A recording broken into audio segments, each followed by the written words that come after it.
Il me semble que à chaque fois qu'on essaye qu'on tente un rapport entre art et science, il y a toujours un danger. Enfin, évidemment, on cite souvent des moments historiques comme celui de la perspective ou de l'harmonie en musique, où on voit que les liens sont internes et positifs et très puissants. Mais il faut bien dire que c'est des exemples assez anciens déjà. Que si on devait trouver des exemples plus récents de ces liens internes, on serait un peu plus embêté. Et donc les dangers en général, ce qui fait que lorsqu'on tente des rapprochements substantiels entre les domaines des arts et des sciences,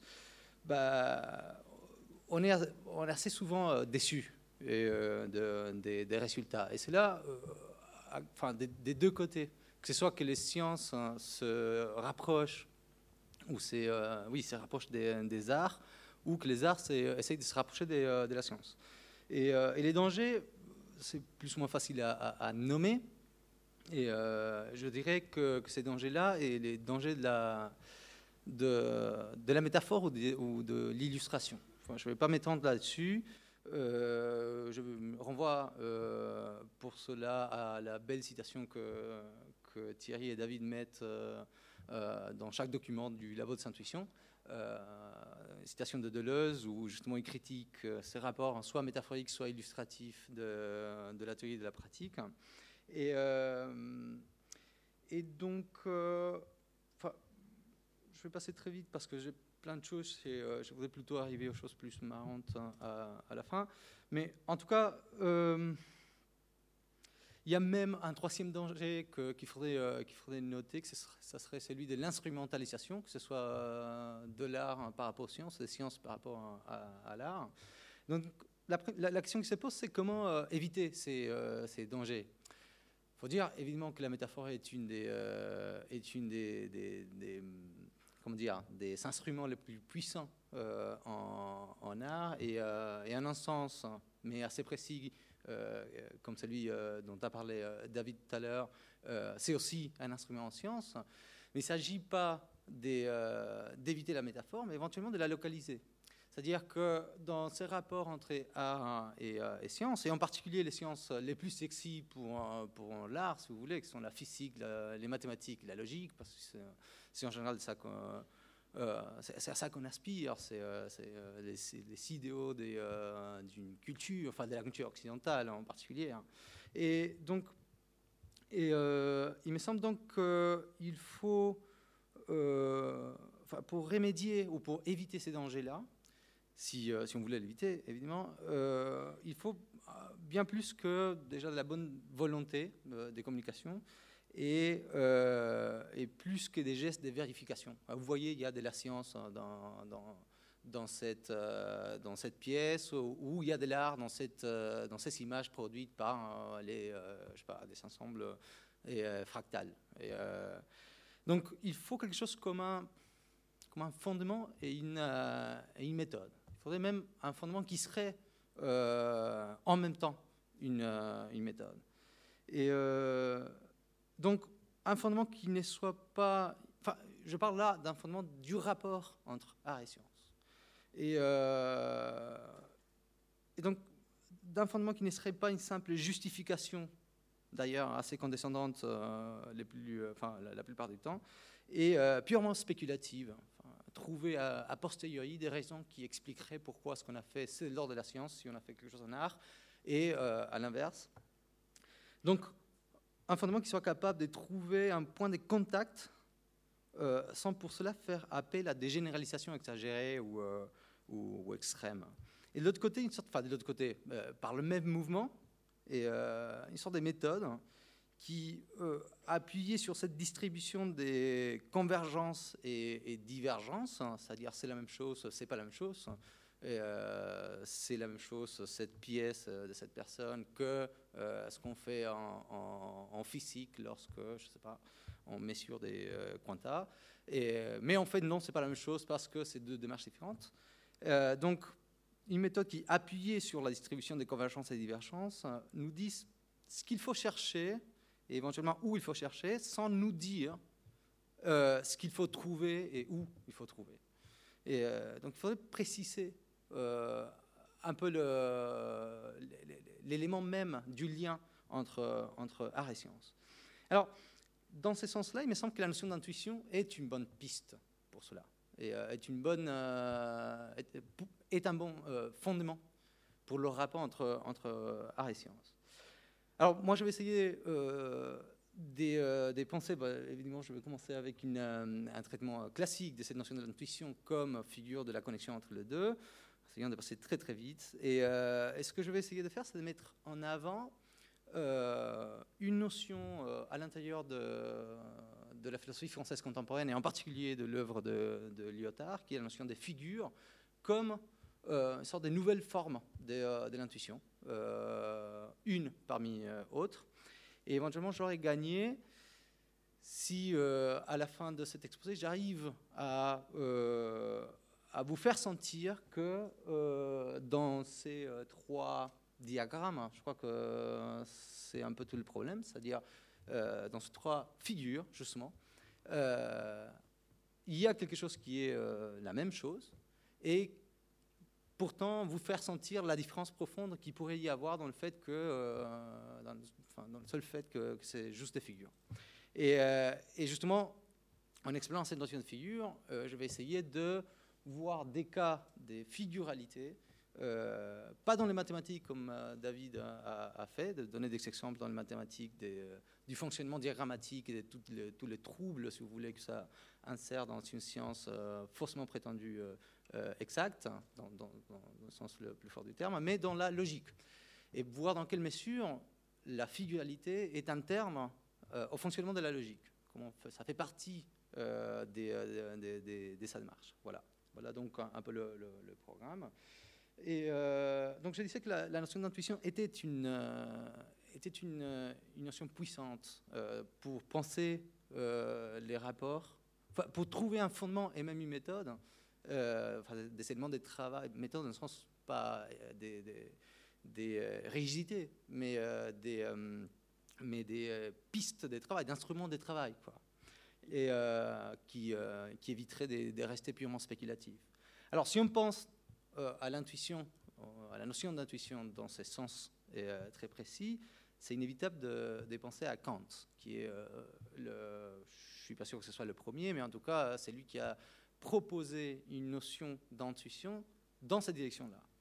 Et donc, si je devais expliquer le drame kantien en 2 minutes et demie, ce que je dirais, c'est que la clé de l'affaire, c'est que aucune connaissance scientifique ne peut se passer d'un rapport, sinon à l'expérience, du moins à la sensibilité.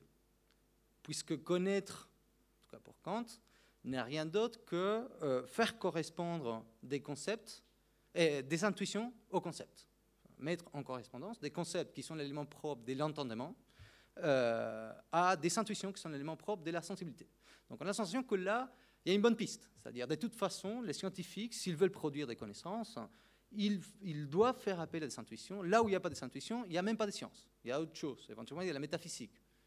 Des concepts comme le concept des dieux, c'est des concepts pour lesquels il n'y a aucune intuition possible. Donc, ça ne fait pas partie de la science. Faire partie de la science, c'est faire correspondre des intuitions. Et on a l'impression que on a gagné. C'est-à-dire, on a mis la sensibilité là au cœur de la démarche scientifique. Et avec ces problèmes, et qui ouvre un peu le drame de la critique de la raison pure, que, problème, les intuitions, dans la mesure où elles appartiennent à l'expérience. Attention, parce que là, on parle d'un côté des sensibilités, de l'autre côté d'intuition, de l'autre côté d'expérience, c'est pas forcément la même chose. Donc, la sensibilité, c'est la faculté de l'homme d'être réceptif du monde, si vous voulez.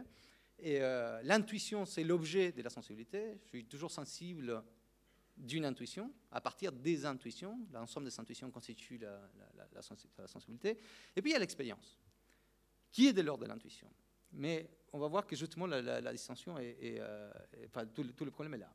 Et alors, une fois qu'on a dit que toute connaissance scientifique a besoin d'une intuition, et même les mathématiques, et c'est ça qui est intéressant, justement, David a bien déployé ces problèmes, intuition diagrammatique. Et donc, le problème, c'est que les intuitions, dans la mesure où ils sont dans l'expérience, ne nous donnent rien qui soit universel et qui soit nécessaire. Et donc, toute connaissance qui s'appuie sur l'expérience est relative et ne constitue pas une science dans ce sens-là. Et on ne peut pas dire que les lois de la physique... on peut pas dire, on peut tout dire si on veut, mais on ne sera pas scientifique en disant que les lois de la physique ne sont pas les mêmes à Annecy qu'à Marseille. Et qu'en fait, les objets tombent de différentes manières, qu'en Chine, du coup, pour la logique, c'est un peu étrange, mais que les polymères en Chine se synthétisent d'une manière qui n'est pas extensible au régime chinois. Et donc, on est embêté. On est embêté parce que, on fait correspondre toutes les connaissances. On demande aux connaissances de se correspondre avec des intuitions, mais les intuitions sont relatives à une expérience déterminée. Alors, qu'est-ce qu'on fait avec ça? On croyait avoir gagné. On trouve la notion d'intuition qui permet de lier la sensibilité, donc une sorte d'esthétique, et l'entendement, et donc une science, une logique, si vous voulez. Et par contre, c'est un lien bidon parce que ça ne nous donne pas ce qu'on cherchait, ça ne nous donne pas des règles générales. Qu'est-ce qu'on fait? On laisse tomber l'intuition comme condition de la science. Là, on trouve le coup de génie de Kant qui dit, en fait, non. En fait, il ne faut pas laisser tomber cette notion d'intuition parce que il existe des formes pures de l'intuition. Et pure, dans le sens kantien, ça veut dire très strictement, par définition, indépendante de l'expérience. Il y a des intuitions qui ne sont pas dans l'expérience. Il y a des formes de l'intuition qui sont préalables, sont même la condition d'une expérience.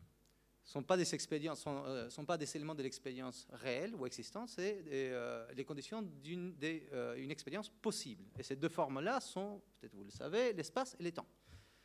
Et les argumentations sont célèbres, je vous invite à lire pour ceux qui ne l'auront pas fait, dans ce qu'il appelle l'esthétique transcendantale, justement, qui est l'une des deux grandes parties, il y en a quatre, mais la partie principale de la critique de la raison pure, c'est, vous savez, une esthétique transcendantale, une logique.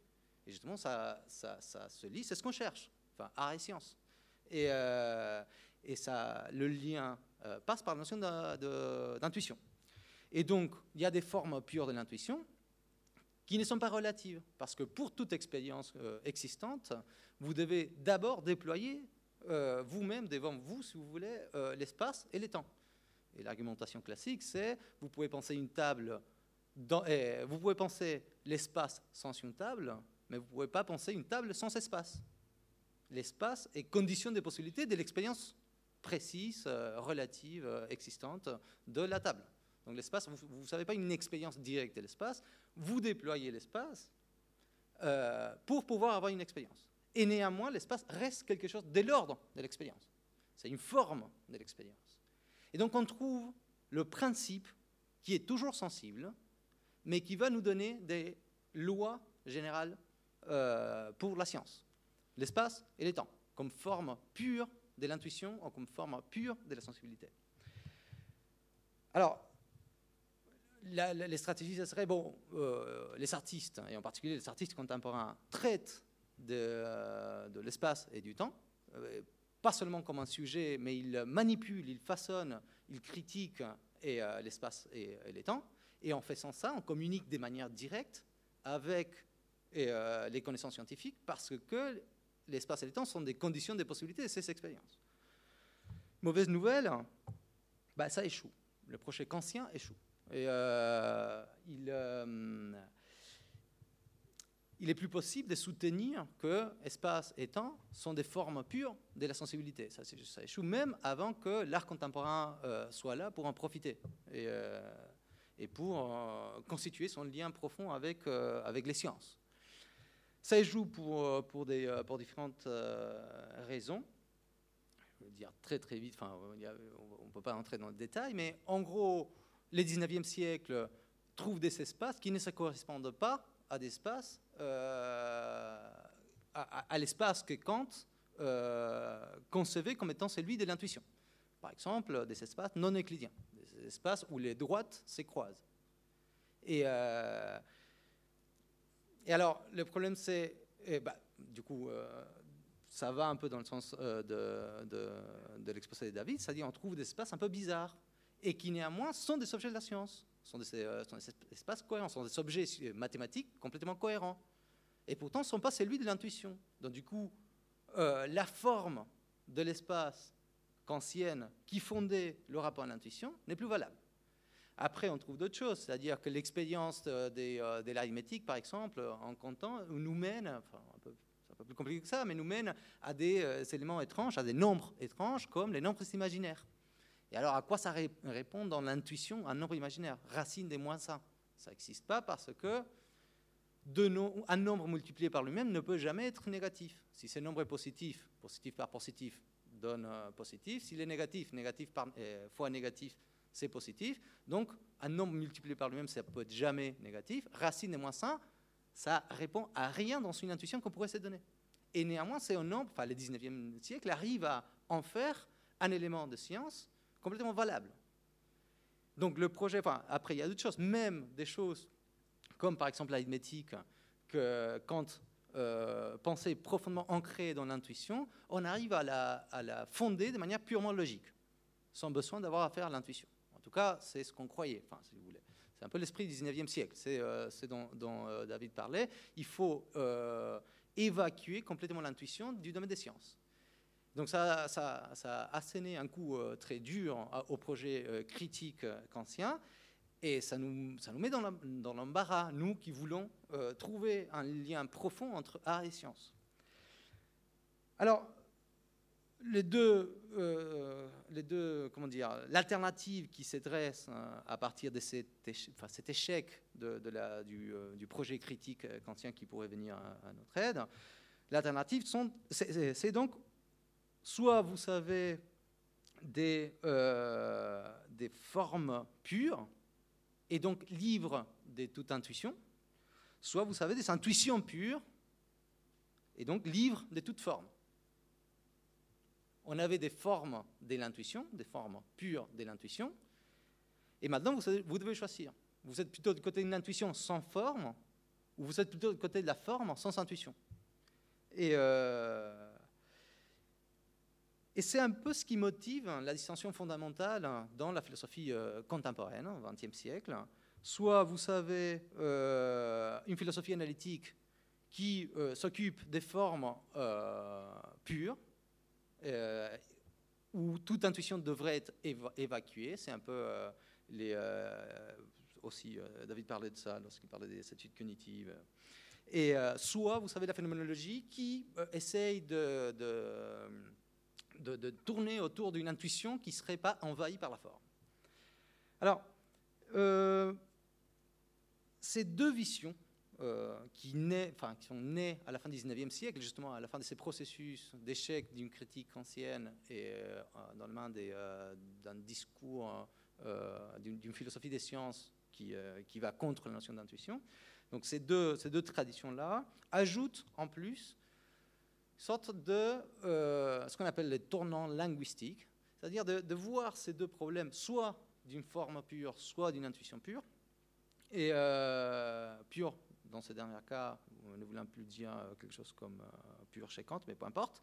Donc, ils comprennent ces problèmes à partir de la notion du langage. Ils disent, au fond, pour trouver une forme pure, il faut que je construise un langage pur, un langage parfait. Et parfait veut dire, très, très explicitement, qui ne dépendent pas de l'intuition. Et en gros, c'est les langages formels et de la logique. En gros, c'est les langages qui ont donné les ordinateurs, enfin, qui a permis que les ordinateurs soient construits. L'ordinateur, c'est un machin qui n'a pas d'intuition. On met des données, il calcule et il sort un output sans passer par aucune intuition. Et pour ça, vous avez besoin d'un langage qui fasse les déductions, qui fasse tout le travail de pensée, si vous voulez, sans faire appel à aucune donnée intuitive. Donc c'est ça ce qu'un langage parfait veut dire pour les gens qui préfèrent rester du côté de la forme pure. Pour ceux qui préfèrent rester du côté de l'intuition pure, il faut aussi construire un langage parfait. Ce langage parfait, c'est la poésie. C'est le langage qui est le plus près des intuitions pures, originaires, et qui sont tout ce qui existe de vrai. Et donc, le langage parfait, c'est celui qui va garder autant que possible, de la manière la plus fidèle, les intuitions originaires. Alors, il se trouve que, il me semble qu'il y a dans ce qu'on appelle la philosophie française contemporaine, ou non sans ironie, la French thought, et on parle là des auteurs comme Foucault, Deleuze, Derrida, Lyotard, Rancière, Badiou. C'est un peu étrange cet ensemble, mais on peut reconnaître une sorte de motif à l'intérieur de ces philosophies qui ne se réduit ni à une tradition formelle du type philosophie analytique ou anglo-saxonne, ni à une phénoménologie qui s'appuie sur l'appel à une intuition originaire. Et il me semble que justement par cette place que la philosophie française contemporaine a essayé de garder, on peut trouver des éléments pour reconstituer quelque chose du projet critique qui était celui du projet de Kant, qui nous servirait à nous pour trouver ces fondements, cette méthode, si vous voulez, qui permettrait de rapporter art et science et inversement. Alors, cette construction ne peut être faite, évidemment, que dans un dépassement symétrique et de la phénoménologie et de la philosophie analytique. Je crois que ça, c'est quelque chose qui rassemble à tous les philosophes de la French thought. Alors, un des éléments que je trouve les plus parlants pour la tâche qui est la nôtre et qui est celle en particulier du labo des intuitions, c'est la notion des figures mise en avant par un Lyotard dans un livre, c'était sa thèse, qui s'appelle Discours-figure, le livre de 1971. Alors, le point de départ de Lyotard dans ses bouquins pour constituer la notion des figures, c'est une sorte de ratage de la phénoménologie. En essayant de trouver, d'appréhender, de saisir cette intuition originaire à laquelle on fait appel constamment en art, évidemment, et qui est les discours qui est les plus, qu'en art on pense les plus adéquats. Les artistes ont tendance à parler en phénoménologue de manière complètement naturelle et sans même le savoir. Et alors, le problème là-dessus, c'est que la figure d'une intuition originaire, en fait, est toujours très obscure. On essaye de la saisir, mais au fond, on saisit toujours autre chose. Et cet appel à un espace au-delà du langage, que le langage essaierait de garder, en fait, tourne vite en mysticisme. Et Lyotard dit dans son espace, noircissent toutes les vaches. Ça me rappelle un peu à Hegel. Alors, voilà, il faut donc, si on veut capturer quelque chose de l'ordre de l'intuition, il faut recommencer à zéro, dit Lyotard. Et il faut tout recommencer. Et par où il faut recommencer? Mais par là où on est. Et on est à l'intérieur du discours. On est à l'intérieur d'un langage. Et la tâche, donc, sera pour Lyotard de trouver dans le langage lui-même, et pas dans ce dont le langage parle, pas dans le contenu du langage, qui viendrait du dehors. Il faut trouver à l'intérieur du langage, comme un système de signes, les déterminations propres de ce dont le langage parle, et qu'on peut appeler contenu. On peut parler aussi de sens ou l'intuition. Le langage parle des intuitions, si vous voulez, et depuis une vision phénoménologique. Il ne faudrait pas poser ces intuitions en dehors du langage. Il faudrait arriver à les trouver à l'intérieur du langage comme système de signes. Mais immédiatement, on voit les problèmes. Parce que, en tant que système de signes, le langage fonctionne par codification. Et donc, comment réduire la sensibilité, donc les intuitions et tout contenu de la pensée, aux codifications d'un langage qui fonctionne toujours par opposition rigoureuse. L'intuition n'était pas justement ce qui n'était pas rigoureux, ce qui est toujours un peu, et pas trop, ce qui n'a pas des bords complètement très définis. Comment trouver cette indéfinition à l'intérieur d'un langage qui n'est rien d'autre que codification?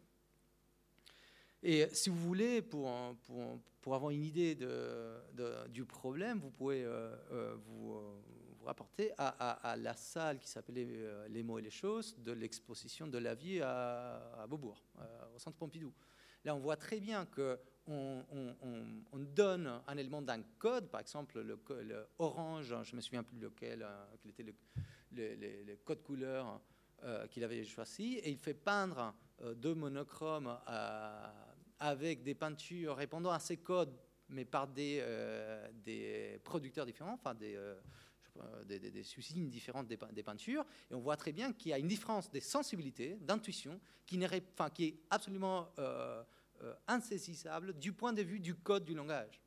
Pareil pour la pièce de Calder, les mêmes noms dans le langage Calder, ça renvoie à un coffre-fort et à une pièce de Calder, de l'artiste Calder. Donc du coup, ces différences au niveau de l'intuition sont en principe insaisissables depuis la grille codifiée d'un langage. Donc comment trouver à l'intérieur de la grille codifiée du langage cette instance d'intuition, si vous voulez, des sensibilités, des contenus, ce sera toujours des mots qu'on utilise, du sens. Et donc voilà la tâche de Lyotard, qui n'est rien d'autre qu'une réformulation des problèmes qu'on s'est posés jusqu'à maintenant. C'est-à-dire comment lier art et science, comme lieu où se déploient ces deux éléments de l'intuition et du concept.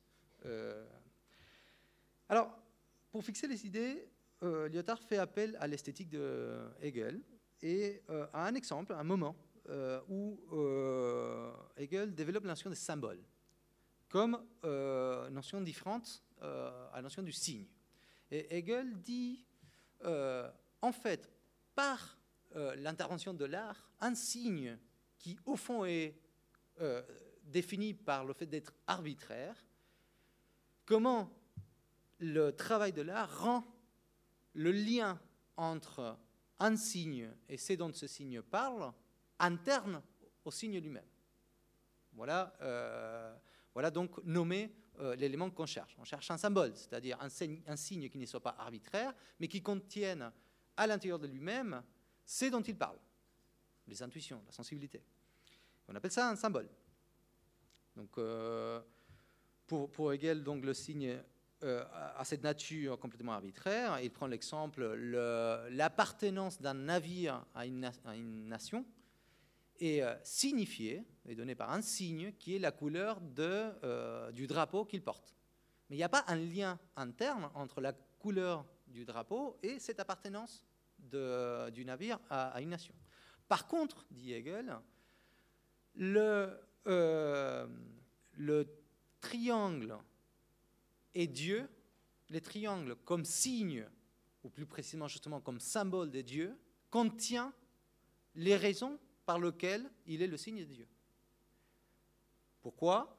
Parce qu'il a autant de côtés et d'angles que des propriétés. C'est pas des propriétés, c'est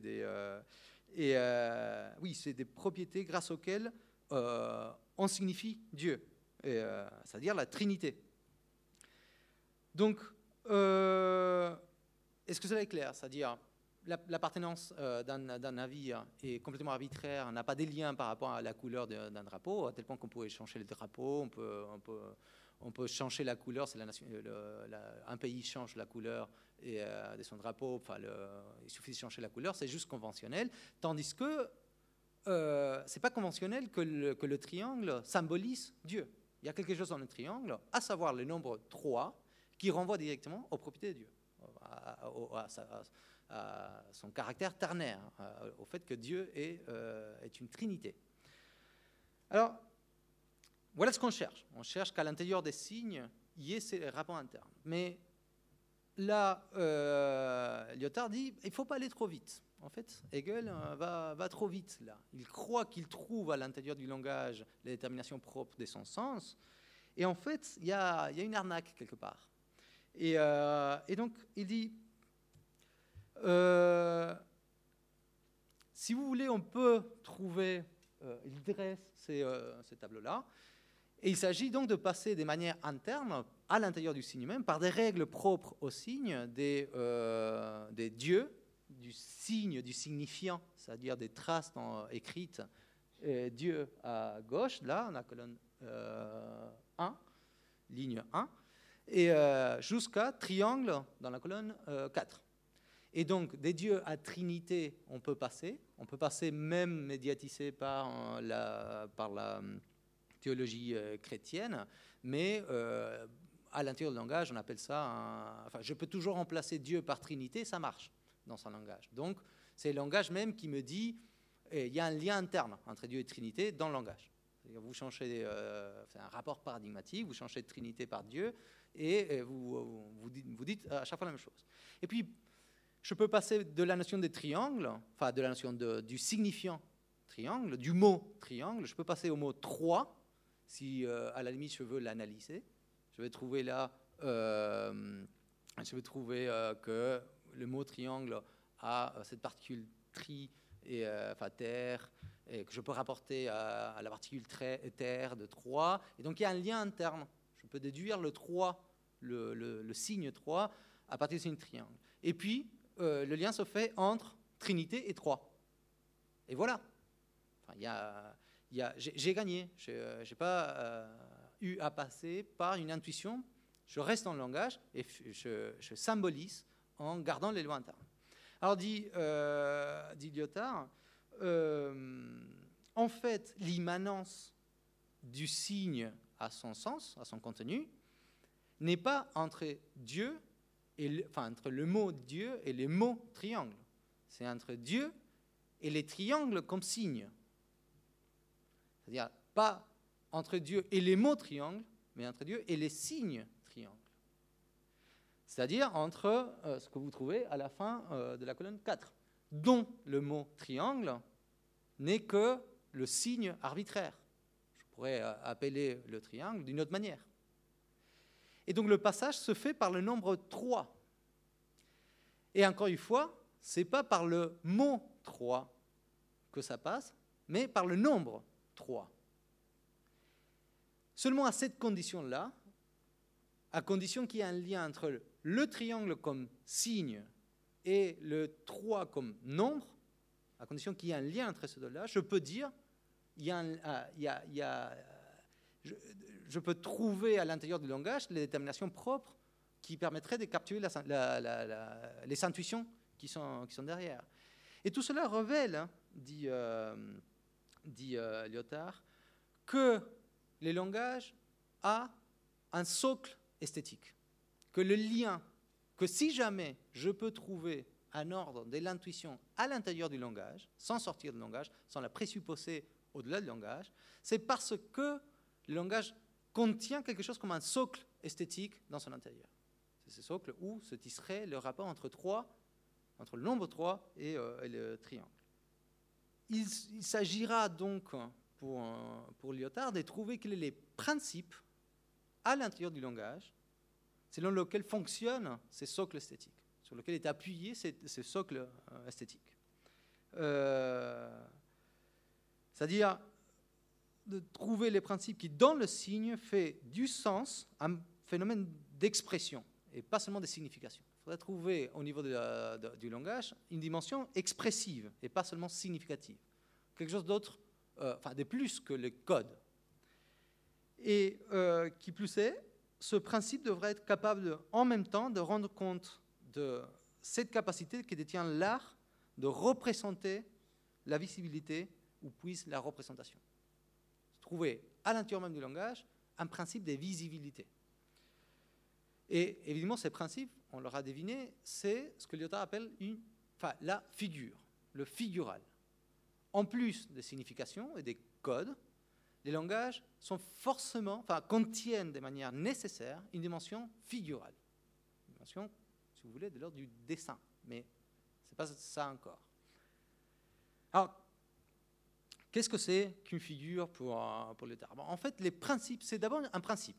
C'est la possibilité d'un langage, c'est le besoin, la nécessité dans laquelle se trouve un langage, d'épuiser dans des domaines, dans des éléments intuitifs. Et ces principes figuraux a en fait deux dimensions. Il y a les figures images et les figures formes. Donc il y a des figures qui sont des images et il y a des figures qui sont des formes. Et les deux, on le trouve à l'intérieur même du langage. C'est des phénomènes linguistiques, si vous voulez. Alors la figure image n'est pas l'image tout court. C'est pas ce qu'on appelle une image en tant que telle. Sinon, il n'y a pas besoin de sortir de la notion, de parler des figures images. C'est une image et c'est tout. La figure image, c'est l'opération par laquelle tout langage nécessite l'image comme moyen de présentation de l'objet dont il parle. Que tout objet doit être mis en distance pour se constituer comme tel, ça c'est quelque chose que la phénoménologie avait déjà appris, avait déjà trouvé, si vous voulez.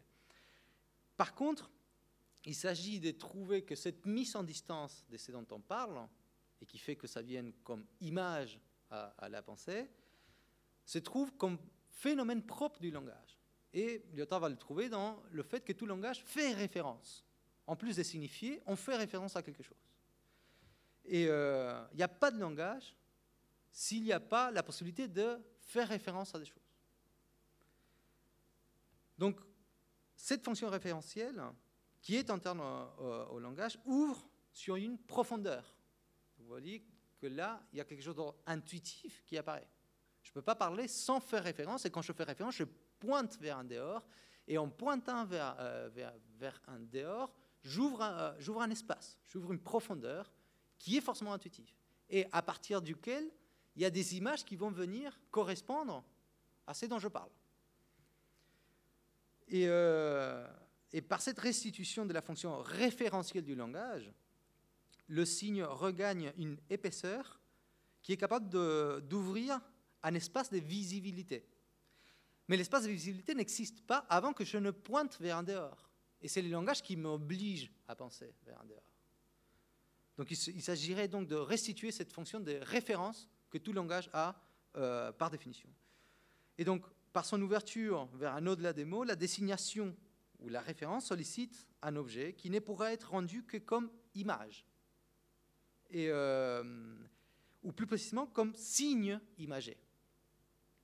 Et dans cet aller-retour de la référence à la figure-image, l'espace référentiel se voit engendré comme espace plastique ou espace visuel, c'est-à-dire comme espace sensible. Et si la nature de cet espace n'est pas linguistique, elle n'est pas moins sémiotique, elle n'est pas moins sémiotique pour autant, puisque rien n'est dans cet espace des images qui ne soit pas un signe. C'est-à-dire que les images n'appartiennent pas au monde, appartiennent aux besoins du langage de se donner des signes imagés. Si tout cela semble très abstrait, il suffit de penser que je ne peux pas prononcer le mot cheval en français sans que vous fassiez une image du cheval.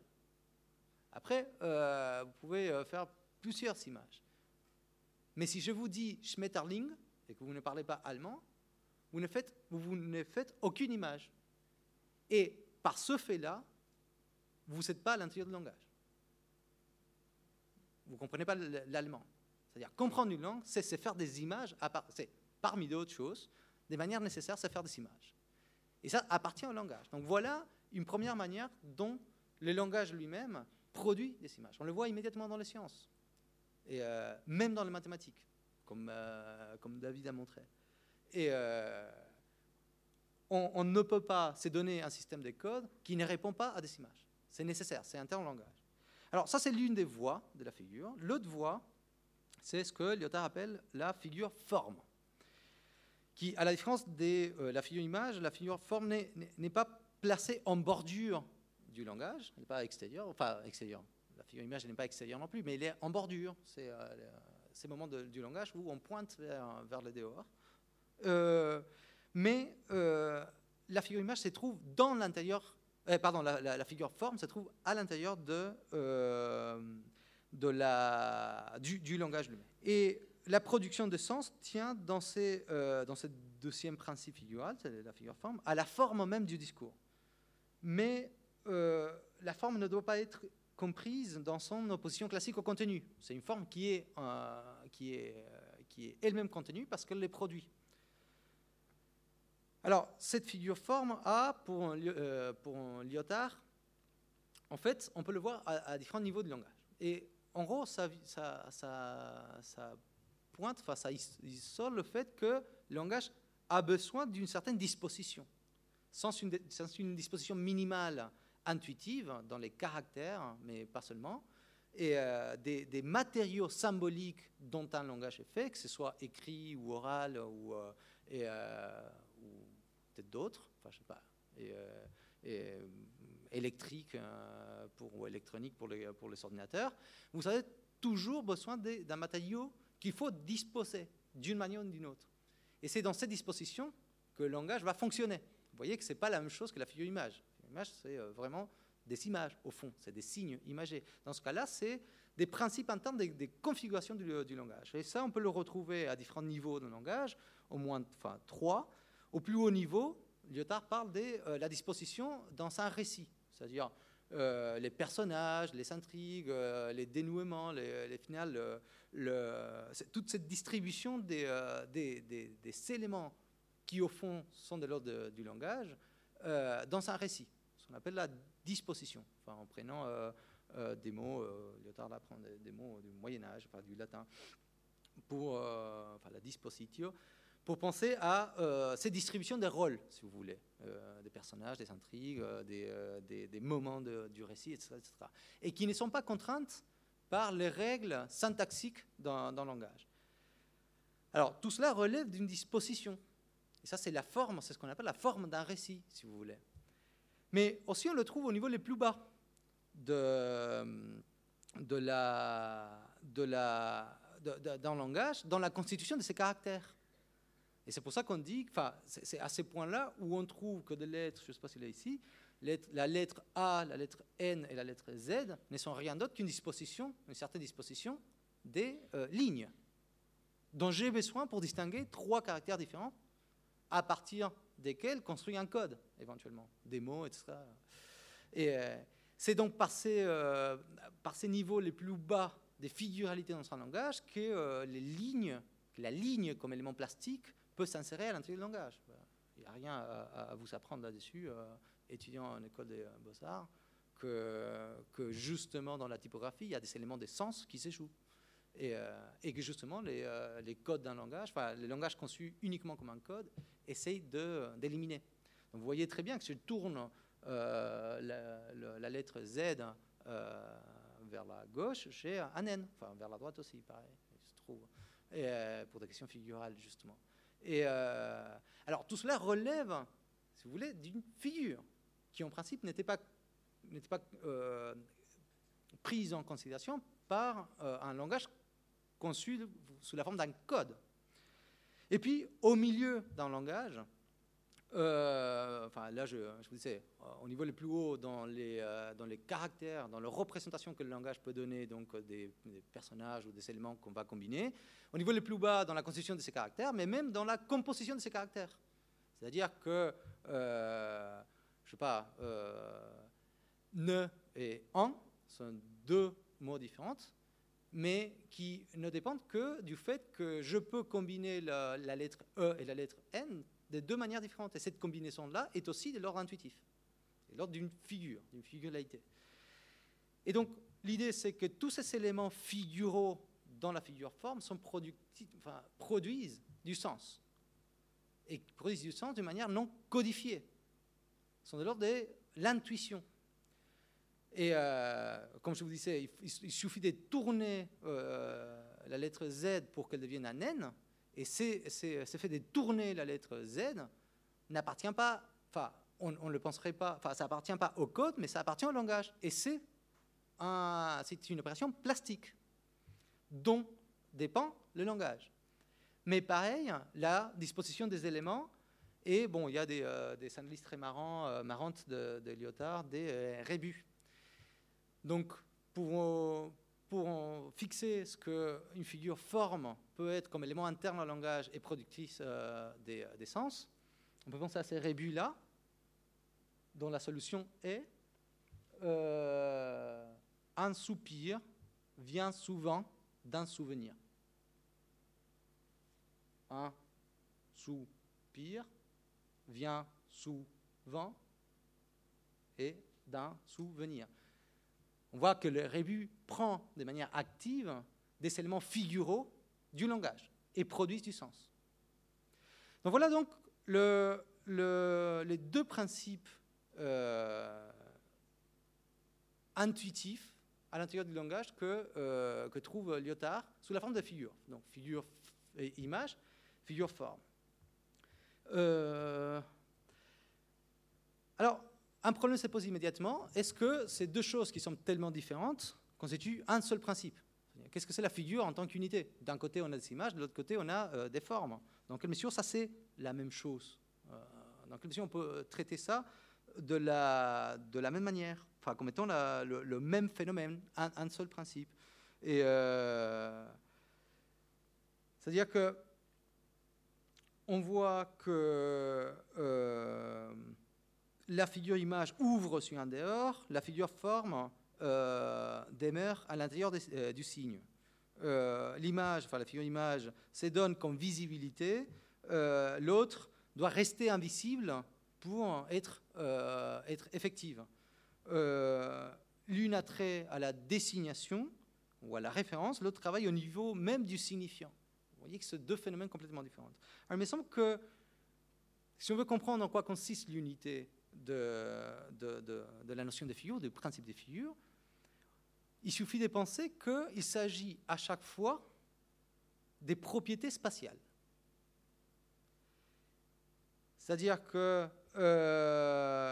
dans le cas de la figure image, non seulement l'image exigée par la fonction référentielle du signe est une manifestation spatiale, par essence, mais aussi la profondeur vers laquelle la référence ouvre son espacement dans l'attente de cette image est aussi un élément spatial. Profondeur, la tridimensionnalité. L'espace de désignation résultant contient une continuité dans laquelle on fait la référence, qui est aussi l'un des éléments du langage. Et c'est dans cet espace qu'on peut, qu'on peut bouger. Et la mobilité est aussi un élément propre à l'espace. Lyotard aussi parle du fait qu'un élément cache un autre, donc il y a la projectivité. Enfin, à chaque fois, on peut détecter que les éléments par lesquels on définit la figure image sont des éléments d'ordre spatial, qui n'existeraient pas si l'espace n'existait pas. Et de la même façon, dans la figure forme, toute la réalité de la figure forme, et même son efficacité, quant à la production du sens, tient aux positions relatives des éléments sémiotiques des différents niveaux. C'est bien que si la figure forme est annexée sur la chaîne signifiante et les tableaux de la langue, cela ne tient qu'au fait que les possibilités de disposition des éléments dans un espace, dans un espace tout court ne sont pas contraintes par les lois linéaires de l'écriture. Et donc, ça ouvre des possibilités. Et de la même façon, si la ligne est capable d'envahir le discours, c'est dans la mesure où les caractères sont des êtres spatiaux. Et si je peux produire du sens comme je le produis dans ces rébus, c'est dans la mesure où il y a l'espace, où il y a une dimension supplémentaire sur la pure syntaxe et qui vient du fait qu'on peut disposer les éléments du langage dans l'espace. Alors, tout se passe comme si Lyotard avait voulu penser les effets sémiotiques de l'ensemble des propriétés que l'on a l'habitude d'associer à la notion et à l'expérience et à l'analyse de l'espace. Support des qualités, profondeur, donc tridimensionnalité, continuité, projectivité, simultanéité, coextensivité, différence numérique ou non conceptuelle, distance, symétrie, orientabilité, tout ça constitue les éléments qui déterminent la notion de figure. Alors, cela suppose pas... Enfin, il faudrait penser donc la démarche de Lyotard comme une sémiotisation de l'espace, à tel point que tout élément par lequel on comprend et analyse l'espace trouve une manière d'avoir un effet à l'intérieur du langage. Et si on le pense de cette façon-là, déjà, par cette même raison, l'espace peut être réduit aux propriétés des signes, parce que si tout élément de l'espace est immédiatement un élément sémiotique, une propriété pour produire des signes, alors si je reste à l'intérieur des signes, je n'ai pas besoin d'assumer qu'il y a un espace là-dehors. L'espace textuel ou sémiotique n'est rien d'autre que l'espace tout court. Et ça, c'est un peu une hypothèse qui ressort dans la dernière page des discours-figures. Donc, si on pense de cette façon-là, on voit que le véritable sens de l'entreprise dans le discours-figure consiste dans la reprise et la reformulation de l'esthétique transcendantale par des moyens nouveaux qui permettraient de préserver et d'animer les enjeux fondamentaux du projet critique. Donc voilà, c'est un peu ce qu'on cherchait depuis le début. La figure, c'est l'élément qui, à l'intérieur du langage, ouvre les portes à l'intuition. On voit, tous les exemples donnés par David portaient là-dessus, portaient dans le fait qu'on ne peut pas échapper, lorsqu'on utilise une langue, à des éléments figuraux, dans le sens des formes intuitives de l'espace, enfin, formes de l'intuition, en particulier, formes spatiales de l'intuition. Alors, par cette notion de figure, on pourrait comprendre comment l'esthétique et logique ne s'opposent pas, parce que dès qu'on construit une logique, on a besoin de faire appel à des éléments figuraux qui sont de l'ordre de l'intuition. Et donc, logique et esthétique ne sont rien d'autre qu'une sorte de polarité le long d'un axe continu. Et cet axe continu fonctionne en termes de déspatialisation. Vous prenez du sens produit en termes spatial, vous essayez de le déspatialiser autant que possible, jusqu'à la limite où un signe ne serait plus un signe, c'est-à-dire enlever toutes les propriétés de l'espace, jusqu'à ce que, si vous enlevez une autre, le signe en tant que tel disparaît, et à ces points-là, vous savez la logique. La logique n'est rien d'autre qu'un processus de déspatialisation de la figuralité. Et en même temps, ça ne veut pas dire qu'il n'y a pas d'espace en logique. Ça veut dire juste que c'est le degré zéro de spatialité. Donc on a, à partir de ces principes, un lien profond et interne entre logique et esthétique. C'est ce qu'on cherchait. Alors, de cette esthétique-là, si vous voulez, cette esthétique transcendantale réformulée, la figure est sans doute l'une des formes, en particulier la forme spatiale. Il me semble qu'on pourrait penser que l'autre forme, celle du temps, pourrait correspondre au principe des différences, des répétitions mises en avant par Deleuze. Mais je ne vais pas en parler ici, mais il me semble que tout comme la figure et la sémiotisation de l'espace qui permet d'introduire l'intuition à l'intérieur du discours, à l'intérieur de la logique, si vous voulez, la notion de répétition fonctionne de la même manière pour la notion du temps. Alors, combien de temps est-ce que j'ai ? 5 minutes. C'est ça ? Ok. Dans 5 minutes, je vais vous raconter l'histoire de la logique depuis ah oui, du coup, il faut que tu partes. Donc, du coup, je voulais vous donner des exemples de ça dans la logique, dans l'histoire de la logique. À quel point, en fait, la logique mathématisée qui est née au XIXe siècle prend en charge cette notion de figuralité. Enfin, pas la notion, mais des effets figurales, figuraux, si j'ose dire. Parce qu'évidemment, la notion de figure ne débouche pas sur la notion de figuratif. Ça, il faut le voir. Alors, qu'est-ce que je fais ? Est-ce que je le fais ou pas ? Je ne crois pas, parce que ça prendrait bien plus que 5 minutes. En tout cas, il me semble que, je vous dis, si vous voulez, les conclusions des pensées, l'existence des principes figuraux à l'intérieur de la logique, il me semble que ce qui se passe, ce qu'on peut montrer que ce qui se passe depuis la naissance de la logique mathématisée avec Boole au début du XIXe siècle, c'est une sorte de passage d'une utilisation de la figure en logique comme figure-image à une introduction de la notion de figure à l'intérieur du langage lui-même, à l'intérieur du code linguistique. Et donc, pour une logique booléenne qu'on peut écrire en caractères algébriques, on va penser, on va la représenter, on va croire la représenter, si on prend au sérieux les objections de David tout à l'heure, on va croire la représenter par des diagrammes qui sont des typiques diagrammes de Venn qu'on peut voir là, pour pouvoir dire tous les A sont des B, quelques A sont des B, quelques B sont des A, quelques B sont quelques A, ou aucun B n'est aucun A. Et on voit que par la référence à des figures, on retrouve ces déterminations propres à la logique telle qu'elle est née logique mathématicienne telle qu'elle est née avec Boole, ce qu'on appelle le diagramme des Venn. Alors, ça donne un type de figuralité, qui est la figuralité diagrammatique. Il se trouve qu'on pense que cela donne une sorte d'évidence pour la logique, mais dont on pourrait au fond se passer. Évidemment, c'est moins évident lorsque les choses se compliquent. Là, au fond, les principes c'est le même, et on retrouve un peu les critiques dont parlait David, qu'on ne peut pas comprendre un diagramme s'il n'est pas rapporté à un texte qui viendrait donner son sens. Et alors, il faut toujours une corrélation entre une figure qui se poserait comme étant externe au discours et qui ne peut être intériorisée au discours, qui ne peut rendre compte de la forme du discours que par des correspondances qu'il faudrait trouver ou inventer, éventuellement qu'on pourrait changer. Il se trouve que dans un deuxième moment, la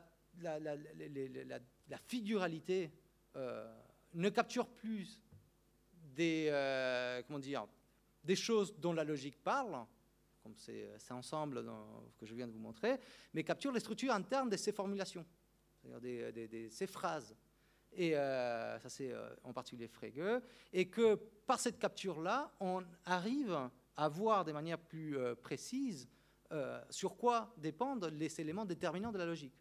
C'est-à-dire qu'en faisant ça, en écrivant les énoncés logiques sous une forme figurale, on voit qu'il y a des emboîtements, et que dans cet emboîtement, à partir de ces emboîtements-là, on trouve des domaines de quantification, que c'est dans la quantification qui se joue la détermination logique. C'est-à-dire mettre des petites, on ne voit rien là, mais les caractères qui sont dans ce petit creux dans les traits. C'est-à-dire que si on identifie figuralement ces emboîtements, on trouve que les déterminations se jouent à ces points-là. C'est-à-dire que là, on ne renvoie pas à une figuralité qui serait diagrammatique extérieure au discours, mais en mettant le discours en forme, en trouvant des traits pour la forme, pour la figure forme du discours, on fait ressortir des propriétés nouvelles de la logique, enfin des propriétés essentielles de la logique. Et je pourrais mettre comme il y aurait à parler de théorie des catégories, mais j'imagine que vous avez déjà pas mal traité ça dans le laboratoire des intuitions. Mais si on passe par-dessus la théorie des catégories, qui au fond s'appuie sur des flèches, sur des schémas donnés par des flèches, qui ne sont pas forcément des diagrammes, dans la mesure où on peut faire une distinction entre figure et diagramme, le diagramme étant un type de figuralité, alors on peut à nouveau trouver d'autres principes à l'intérieur de la logique qu'on va mettre en figure, en des traits, mais qui, par rapport à celui d'avant, comme celui-ci, ne sont pas réductibles en dernière instance à une écriture linéaire. Parce qu'au fond, cette écriture-là fait ressortir des qualités, mais on peut le réduire quand même à une écriture linéaire. Il se trouve que si on cherche les réseaux des déductions, on trouve des phénomènes d'ordre spatial qui ne sont pas réductibles à une écriture linéaire. Et ce qui est le plus important, ces propriétés-là, qui sont d'ordre topologique, sont celles qui déterminent toutes les autres propriétés à l'intérieur de la logique. Alors, voilà un peu ce que je voulais présenter comme piste possible pour penser des liens internes entre logique et esthétique, entre science et art, et qui sont aussi des principes pour des méthodes. Voilà. désolé de ne pas avoir pu développer toute la deuxième partie qui était celle de la logique. Voilà, merci.